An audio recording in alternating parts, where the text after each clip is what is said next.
Frères et sœurs, bonjour. J'espère que vous allez très bien. Est-ce que c'est vrai? Est-ce que ce qu'on entend là est vrai? Il y a des gens qui affirment que le pasteur Marcelo est dans la franc-maçonnerie. J'ai du mal à croire à ça. Frères et sœurs, sans plus tarder, je vous laisse écouter ce qu'affirme ce monsieur. Cet homme qui parle de Marcelo à visage découvert. Le pasteur Marcelo. Vous appelez pasteur, moi je l'appelle pas pasteur parce que c'est un charlatan. C'est quelqu'un qui ne connaît pas Dieu. C'est un franc-maçon. Il a été initié par Ivan Castano et les autres.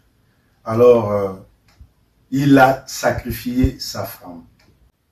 Quand vous signez des pactes avec le diable, il faut donner les sacrifices.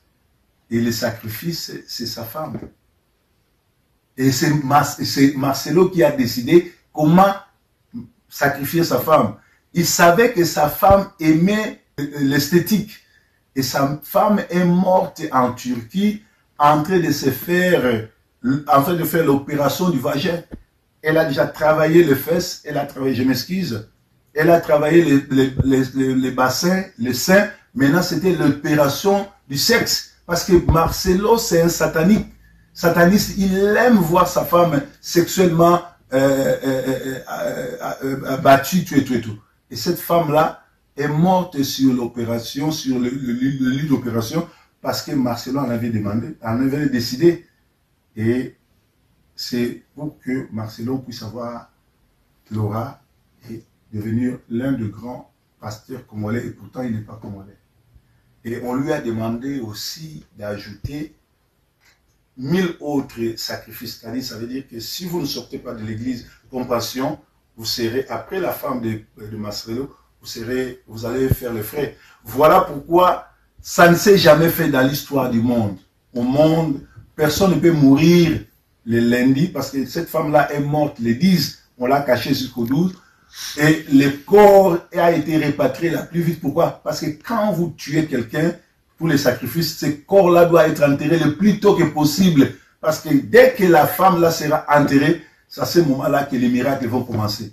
Il y aura des choses où Marcelo deviendra fou, où il va éclater. Et c'est Dieu qui est en train de l'exposer. Donc Marcelo n'a jamais servi le Seigneur. Et moi, je suis Didier Forme. J'ai été avec le pasteur Sony, je suis ordonné par le pasteur Sony, ça fait 24 ans que je suis pasteur.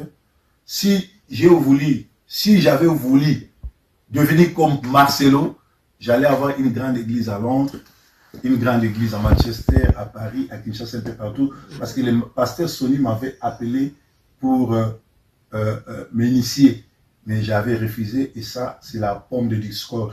Voilà pourquoi nous n'entendons plus avec le pasteur Sony. Il a tenté à m'initier.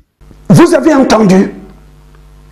Cet homme affirme à visage découvert que Marcelo a été initié dans la franc-maçonnerie par le pasteur Castano. C'est grave. On ne peut pas dire de telles choses à des hommes de Dieu.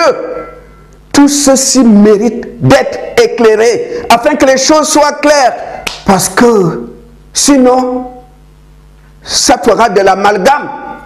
J'espère à un moment donné que Marcelo lui-même va être obligé d'apporter un peu de lumière dans tout ça. Parce qu'on ne peut pas laisser ça. Ça risque de nuire à son image, à son témoignage et surtout à son ministère. Un homme de Dieu dans la franc-maçonnerie, quelle relation y a-t-il entre la lumière et les ténèbres? Nous attendons la réponse de Marcelo. Que Dieu vous bénisse. Je vous souhaite une très bonne journée. Gloire à Dieu.